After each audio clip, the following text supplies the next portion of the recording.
Hey, Sachs, Oh, hey I see guys, somebody. look who's here. Oh, look who it is. Oh, is it the proprietor? The proprietor, the owner. Twitter customer support at your service.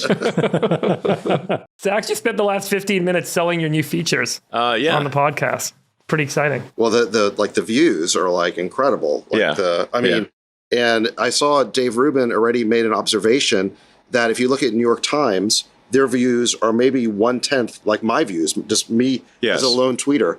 And he said that their followers are inflated by just basically buying a bunch of follower accounts. Yeah, the views thing is huge. That's why I pushed the views, which is like actually a lot harder feature to implement than you'd think, because the sheer number of transactions per second, like I think it sort of requires system-wide on the order of 3 million transactions a second to actually calculate the view, calculate and display the view count, FYI, for Twitter Global. So it's like 3 million per second.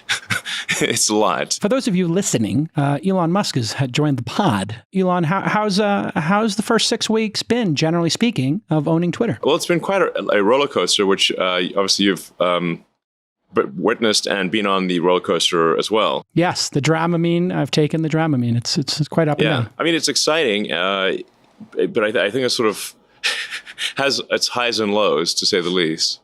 But overall, it seems to be going in a good direction, and we've got the expenses reasonably under control, so the company's not like in the fast lane of bankruptcy anymore. And we're releasing features faster than Twitter's history, at the same time as having contained the costs and reduced the cost structure by a factor of 3, maybe 4. So, the verified is obviously that's huge. It's a revenue stream as well as a means of identifying of like knowing that it's a real person and not a bot or a troll situation. Having the organization affiliation, which I suspect you talked about, that was an idea of David's that was great, to have organization affiliation, so you can know that somebody is an actual professor at Stanford, or that this particular handle is actually Disney, not someone simply putting "I work at Disney" in their bio.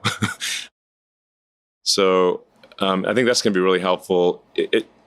Just having detailed and nuanced verification.